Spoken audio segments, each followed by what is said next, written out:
মামা চাপাই দিয়ে লাগছো। তো মাঝে মাঝে এরকম একাই বের হয়ে যাই, মন যা চায় সেটাই করতে ইচ্ছা করে। অনেক সময় হয়, অনেক সময় হয় না। আমরা তো যখন যেটা ইচ্ছা সেটা করতে পারলে হয়তো ভালো লাগে, না করতে পারলে আর ভালো লাগে না। এটা হচ্ছে আমাদের মানুষের সমস্যা। এটা সবারই।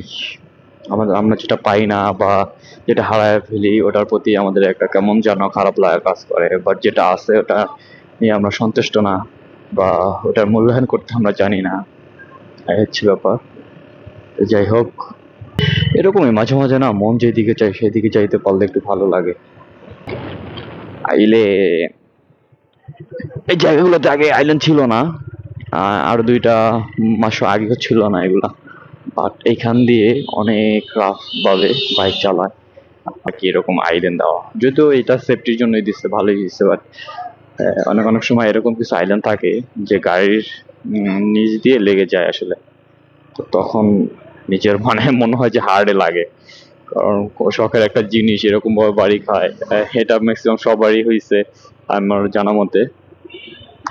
তো ওই জিনিসটা খুব খারাপ লাগে মাঝে মাঝে আইল্যান্ডের জন্য।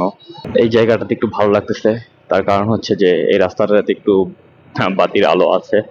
আর রাতের সময় একা একা বাইক রাইড করতেছি, নিজের মনে যাই আসতেছে তাই বলতেছি আসলে।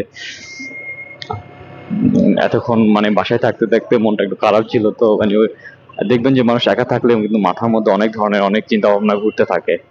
বাসার থেকে বের হলে মাইন্ড চেঞ্জ হয়ে যায় আসলে।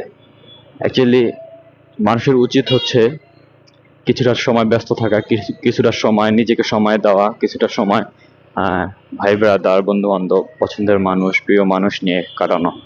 ব্যালেন্স হয়ে যাবে, তখন দেখবেন যে আপনার মনটা অত খারাপ হবে না, অত খারাপ লাগবে না।